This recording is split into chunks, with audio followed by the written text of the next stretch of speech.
It was about 5 or 6 weeks ago that Victoria spoke to a group of 600 people at a Rotary Club, and she's going to be giving the same speech to us today.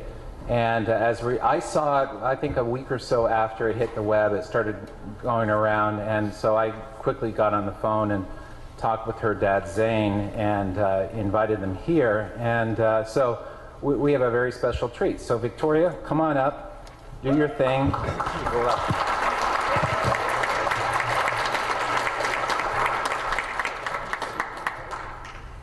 Have you ever wondered why Canada is in debt? Have you ever wondered why the government forces Canadians to pay so many taxes? Have you ever wondered why the bankers from the largest private banks are becoming wealthier and the rest of us are not? Have you ever wondered why the gross national debt is over $800 billion? Or why we are spending $160 million a day on the interest of the national debt? That's $60 billion a year. Have you ever wondered who receives the $60 billion? What I have discovered is the banks and the government have colluded to financially enslave the people of Canada. I will share with you 3 important points of reference, which will hopefully spark enough interest and concern for you to continue the research on your own and to engage your government to stop this criminal act against the people of Canada.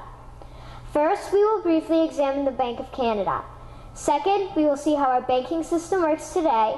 And lastly, I will offer a viable solution that we can petition our government to implement. A very little known figure in Canadian history is J.O. Gradon McGeer. He was a lawyer, Member of Parliament, and Mayor of Vancouver. His contribution to Canada is probably the greatest in our history. He championed the creation of the National Bank of Canada, whose sole purpose is to create and manage Canada's money. It was formed on July 3, 1934, and owned by all Canadians. Until the 1970s, because of the Bank of Canada, Canada's national debt was held at a constant, manageable level, until the government decided to implement what we now have as our modern-day banking system that is robbing the Canadian people. So how are they robbing us? Allow me to explain how our private banks and government work today. First, the Canadian government borrows money from the private banks. They then lend the debt-based money to Canada with compounded interest. The government then continues to increase taxation of Canadians year after year in order to pay back the interest on the exponentially growing national debt. What results is inflation, less real money for Canadians to spend into our economy, and the real money being used to pad the pockets of the banks. Also, the government gave the banks the ability to loan out money that doesn't exist in the form of loans. When a bank gives you a mortgage, which literally means a death pledge, or a loan, they don't actually give you money. They click a key on a computer and generate the fake money out of thin air. They don't actually have it in their bank vaults. Presently, the banks only have $4 billion on reserve, but they have loaned out over $1.5 trillion. To quote Graham Towers, each and every time a bank makes a loan, a new bank credit is created. New deposits, brand new money.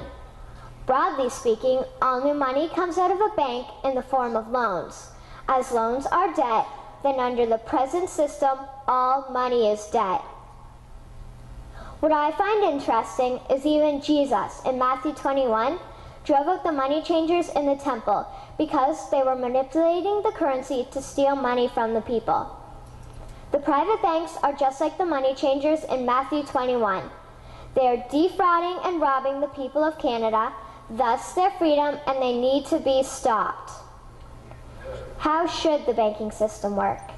In an infamous interview, Mr. McGeer asked Mr. Towers, "Can you tell me why a government with power to create money should give that power away to a private monopoly and then borrow that which Parliament can create itself back at interest to the point of national bankruptcy?" Mr. Towers replied, "If Parliament wants to change the form of operating the banking system, then certainly that is within the powers of Parliament. In other words, if the Canadian government needs money, they can borrow it directly from the Bank of Canada. The people would then pay fair taxes to repay the Bank of Canada. This tax money would in turn get injected back into our economic infrastructure and the debt would be wiped out. Canadians would again prosper with real money as the foundation of our economic structure and not debt money. Regarding the debt money owed to the private banks, such as the Royal Bank, we would simply have the Bank of Canada print the money owing, hand it over to the private banks, and then clear the debt with the Bank of Canada. And yes, we have the power and lawful right to do so. In conclusion, it has become painfully obvious, even for me, a 12-year-old Canadian, that we are being defrauded and robbed by the banking system and a complicit government. What will we do to stop this crime?